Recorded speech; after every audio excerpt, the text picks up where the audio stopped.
A Cadeia da Prece, Jesus, mais perto de você.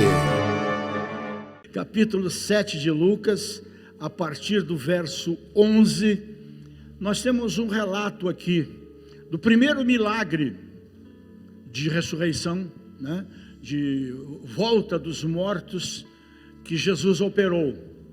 E o texto diz assim, quem achou diga amém. E aconteceu pouco depois, ele estava em Cafarnaum, então agora ele viaja para Naim. E aconteceu pouco depois, ir ele à cidade chamada Naim. E com ele iam muitos dos seus discípulos e uma grande multidão. Era uma caravana. E quando chegou perto da porta da cidade, eis que levavam um defunto, filho único de sua mãe, que era viúva. E com ela ia uma grande multidão da cidade, outra caravana.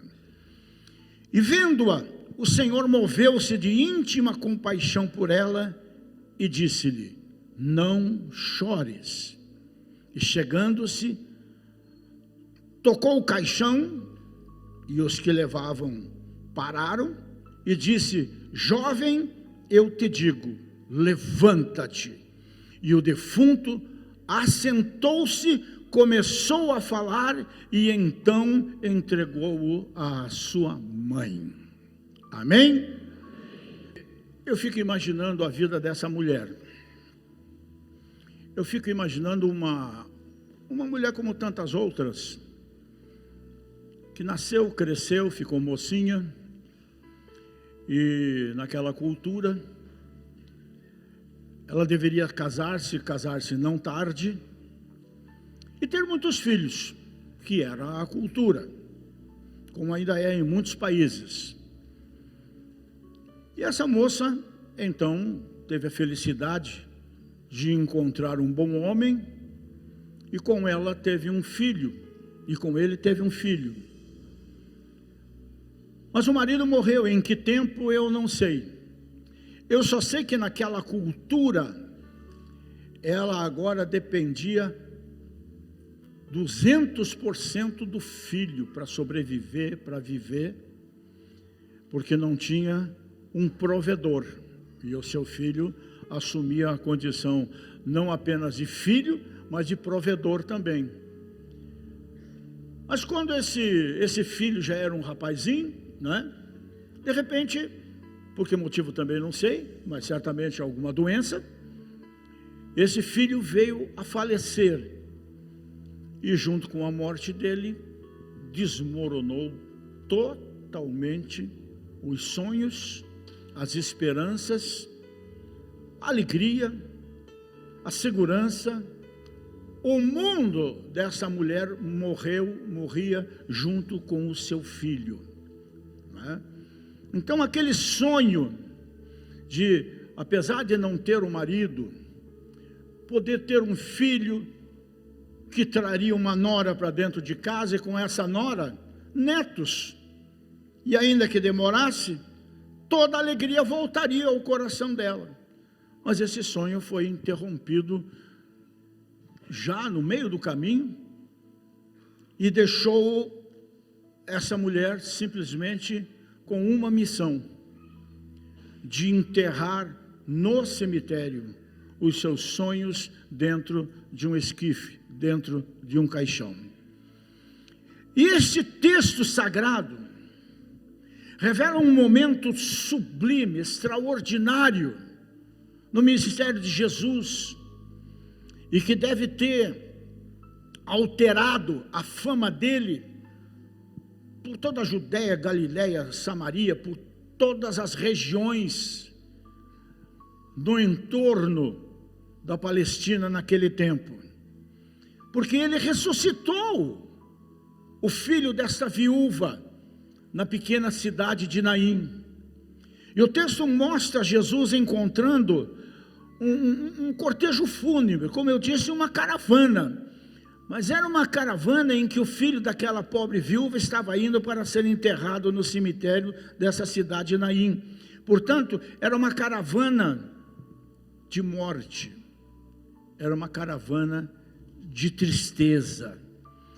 No entanto, Jesus vinha na contramão disso tudo, chegando às portas da pequena vila, da pequena cidade, com outra caravana, diferente completamente desta aqui, porque era uma caravana de alegria, era uma caravana de riso, era a caravana que estava com ele,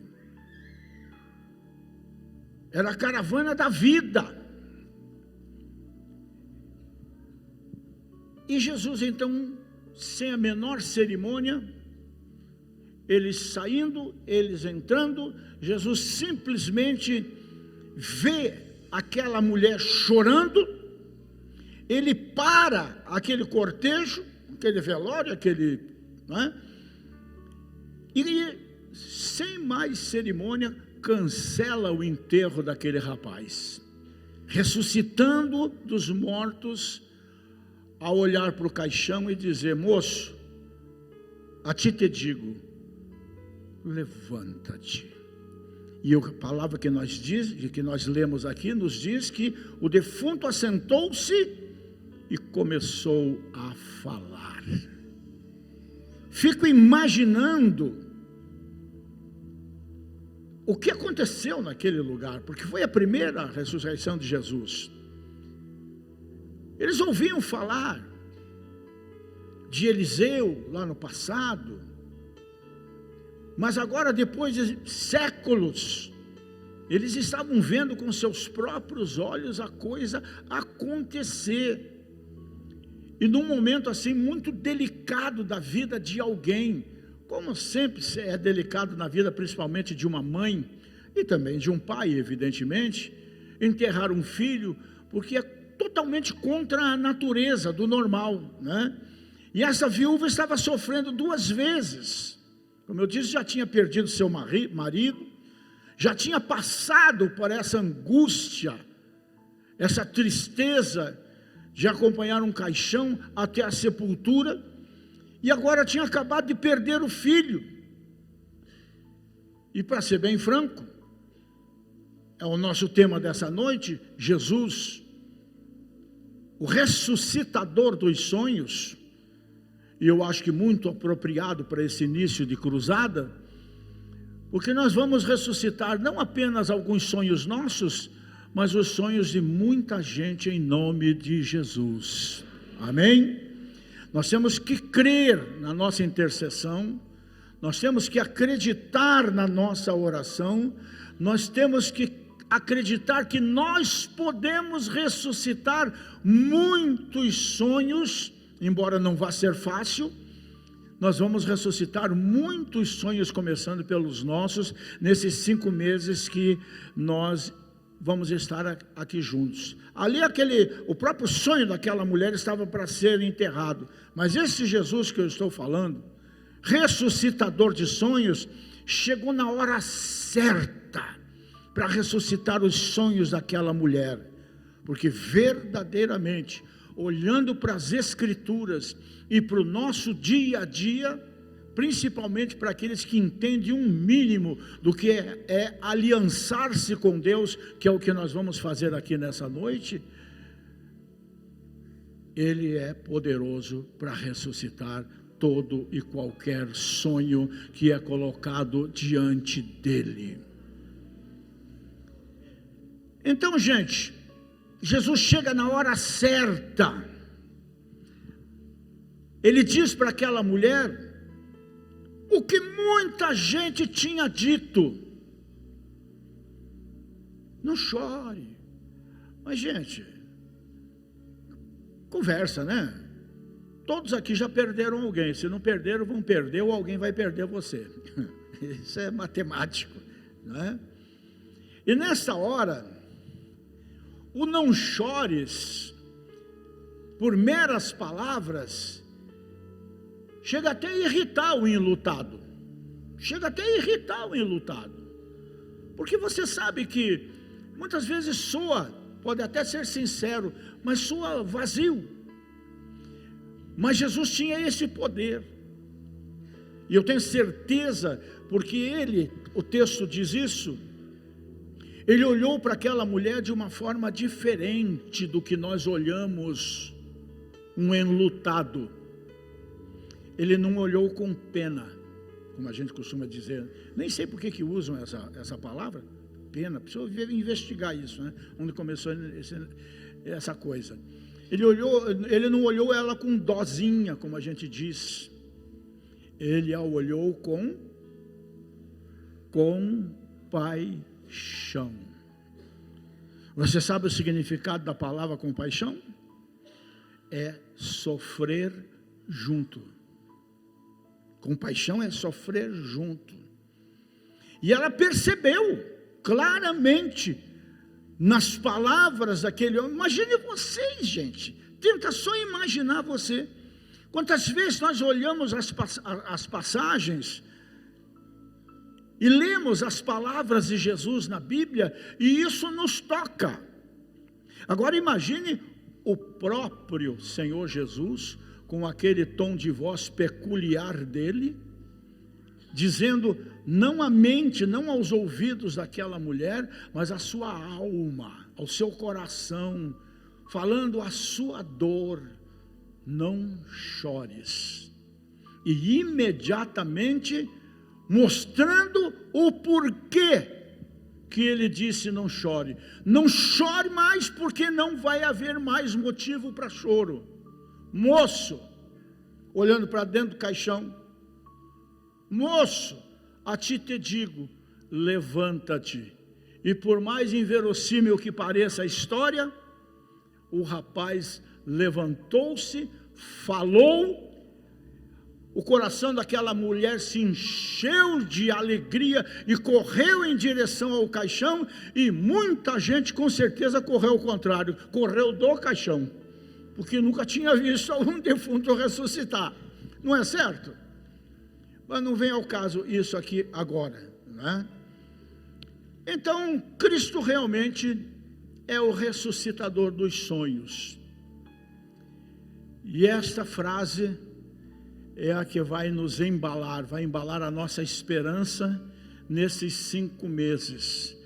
Porque nós não vamos falar apenas da ressurreição dos nossos parentes, amigos.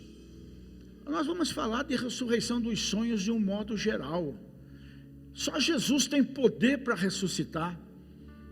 E não é só ressuscitar pessoas no sentido físico, é ressuscitar pessoas no sentido de gosto pela vida, ressuscitar maridos, ressuscitar esposas, ressuscitar filhos, ressuscitar um pai, ressuscitar uma mãe, ressuscitar muita gente que está nas drogas, que está no caminho LGBT e assim por diante, ressuscitar para a vida.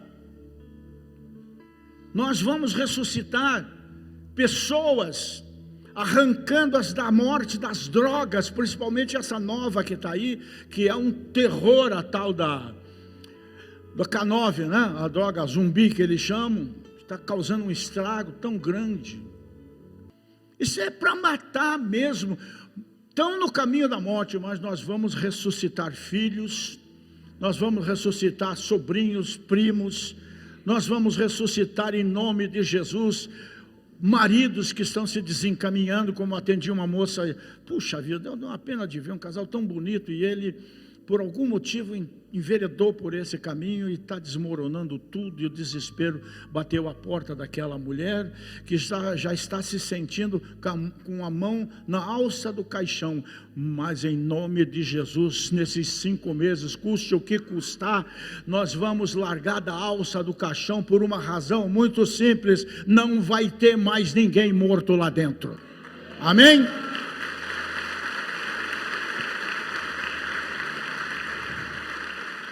Então, gente, algumas verdades devem ser destacadas desse texto, que relata esse primeiro milagre de ressurreição operado por Jesus. Primeiro, você tem que entender o seguinte: Jesus enxerga a nossa dor, mas eu não estou falando só da minha dor, pastor, eu quero falar da dor da minha cunhada, do meu marido, do meu tio, da minha avó, esse tipo de coisa assim. Não, será a sua. Se você colocar tudo isso na presença de Deus, não com pena, não com outro sentimento que não seja o sentimento que moveu o coração de Jesus em favor daquele defunto, o tornando vivo. Compaixão. Quando você fizer da dor da pessoa por quem você vai interceder, parar para pensar o que aquela pessoa está passando, será a tua dor, e se for a tua dor, Ele vai responder você. Eu não tenho dúvida disso. E esse episódio, gente, registra 3 tragédias, né? Primeiro, a morte de um jovem, considerada uma grande tragédia, principalmente pelas circunstâncias que eu já coloquei aqui. A morte de um filho único, uma tragédia maior ainda. A morte do filho único de uma viúva, que é o ponto culminante de toda essa tragédia aqui. Então, como vimos, a viúva sai para enterrar seu filho único, deixa para trás a esperança e tem pela frente apenas a solidão de uma mulher sem marido, sem filho, sem eira nem beira. O caixão carrega não apenas o corpo do filho, mas se nós formos olhar para o contexto, o caixão carrega também o futuro, o mundo que desabou dessa mulher. Os cacos do mundo dessa mulher é que estavam dentro do caixão e não o seu filho. A tragédia era muito maior, e é nesse momento que Jesus a distingue dos demais que estavam chorando, e por isso ele sentiu compaixão, por isso ele chorou com ela no seu íntimo. Jesus sabe que a dor que ela está sentindo é diferente e terrivelmente maior do que a dor de todas as demais pessoas, quem sabe tias, outros parentes, primos e tudo mais. E eu quero que você saiba que esse Jesus a quem nós adoramos, a quem servimos, que é o nosso Senhor, é o nosso Salvador, Ele venceu a morte e venceu o inferno.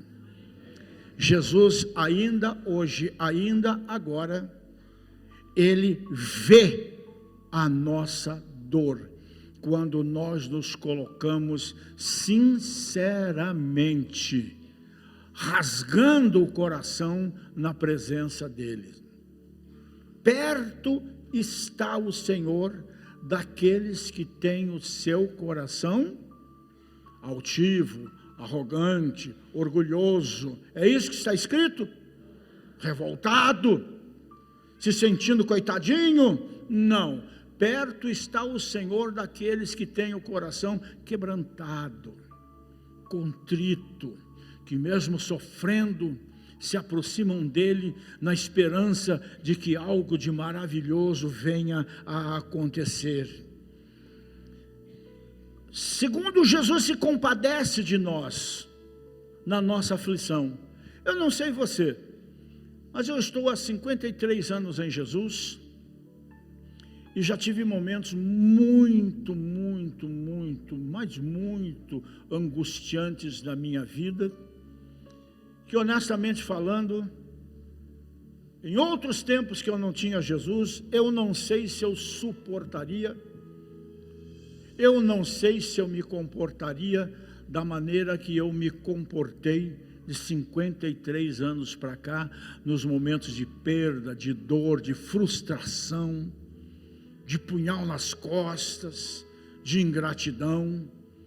Mas em todos esses momentos eu sentia que a mão de Deus estava sobre a minha vida, que Jesus estava ali olhando para mim, como que dizendo: eu sei o que você está passando, Rogério, porque eu já passei por isso, eu te compreendo perfeitamente. Aguenta firme aí, porque eu vou sustentar a tua vida nesse momento mais agudo da tua insistência. Então essa viúva enlutada não pede nada, nem espera nada, ela apenas está aqui mergulhada até o pescoço na sua dor. Mas Jesus enxerga na sua dor, vê essa mulher na sua dor, e se compadece dela.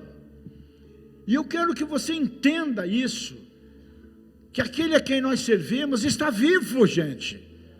Nós não estamos pedindo para uma estátua de pedra, nós não estamos pedindo para alguém pendurado no pescoço, ainda que seja de ouro, mas que não tem validade nenhuma. Ainda hoje o Cristo ressuscitado, que quer ressuscitar os nossos sonhos, assim como ressuscitou o filho dessa viúva, ele nos vê em nossa aflição e nos consola na nossa dor, porque ele sabe o que é isso.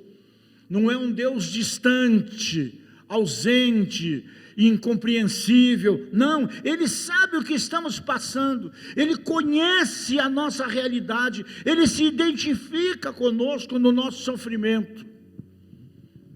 E em terceiro lugar, o que adianta alguém vir enxugar minhas lágrimas apenas, ou ajudar-me a carregar o caixão do meu filho, como no caso dela? De que adianta alguém famoso chegar e dizer: não chores? Oh, que legal, ele disse para ela, não chore, e daí o filho continua morto, nada mudou. E nós sabemos que Jesus, ele enxuga, mais do que enxuga, não, vou usar uma palavra mais forte do que enxuga, ele estanca as nossas lágrimas, porque ele tem poder para isso. Funeral, evidentemente, é lugar de choro, né? A morte traz sofrimento, a morte traz dor, a morte traz frustração, a morte confronta a nossa teologia, a morte confronta a nossa fé, muitas vezes, infelizmente, né? E as lágrimas são esperadas numa hora de luto naturalmente, porque afinal de contas, nós somos humanos. Quer dizer, ultimamente não está aparecendo muito, o mundo não parece muito humano, né? Mas ainda tem gente que chora a dor de um ente querido, né? E o seu poder, o poder de Jesus, não é apenas para consolar a nossa dor, mas também para... Aí é que nós temos que entender o valor de tudo isso nessa cruzada. O seu poder não é apenas para bater nas costas, para dizer não chore, para tentar consolar com alguma palavra bonita, mas também para colocar um ponto final na causa do nosso choro. Então, gente, a Bíblia é pródiga em mostrar como Deus ressuscita. A Bíblia conta a dramática história de Noemi e Ruth, de quem há pouco tempo atrás pregamos aqui, que ficaram viúvas e ainda desprovidas de filhos, sogra e nora. O filho e o marido morreram. E quando elas pensaram que era o fim, caminhando juntas, Deus mudou a sorte das duas, preparando, vamos assim dizer, um resgatador para a vida delas, e restaurando a felicidade delas, de ambas, e fazendo delas figuras que estão na genealogia de Jesus. Quando tudo parecia perdido, Deus ressuscitou as esperanças e o futuro de Ruth e de Noemi. A Bíblia também conta o drama de uma outra viúva que iria perder os seus 2 filhos para os credores. O marido morreu, deixou uma dívida alta que ela não podia pagar, quitar, e naquele tempo isso era legal. Ela tinha que entregar os seus filhos para os credores do seu marido falecido. Quando Deus age de uma forma sobrenatural em favor daquela mulher, multiplicando o seu azeite para pagar a dívida e salvando os sonhos daquela pobre viúva. O nosso Deus é pródigo em ressuscitar sonhos. Quando uma mulher ficava viúva, ela ficava desprotegida, ela ficava sem sustento. Era uma cultura muito ácida, né? Restando a elas apenas a esperança de filhos sustentá-las. No caso da viúva de hoje aqui, a viúva de Naim, como a gente costuma dizer, ela apostava todas as suas fichas no seu filho único que tinha. O filho que ela devia amar de uma forma assim, desesperada, não apenas porque era filho único, mas porque era agora o único na sua vida. É isso que Deus tem preparado para você.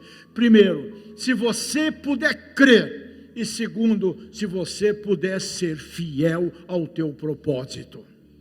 Nada mais, nada menos do que isso. Jesus ressuscitou os sonhos de Lázaro.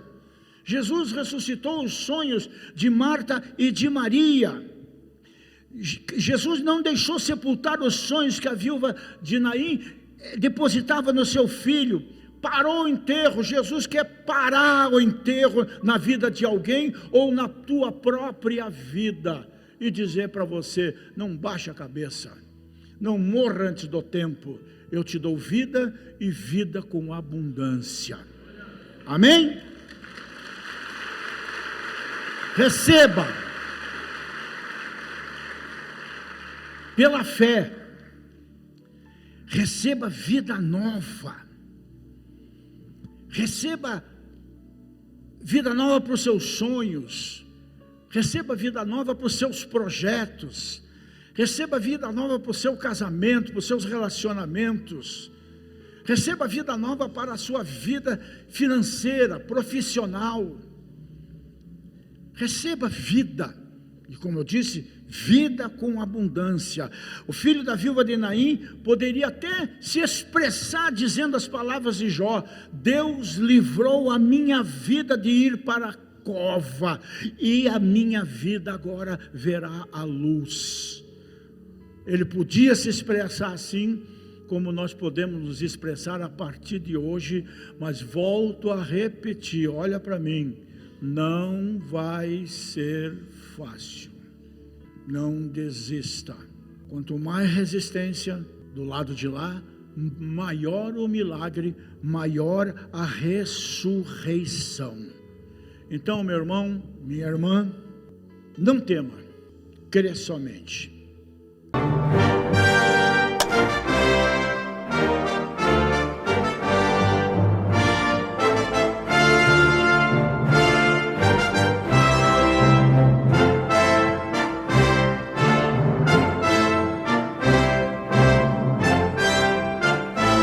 A Cadeia da Prece, Jesus mais perto de você.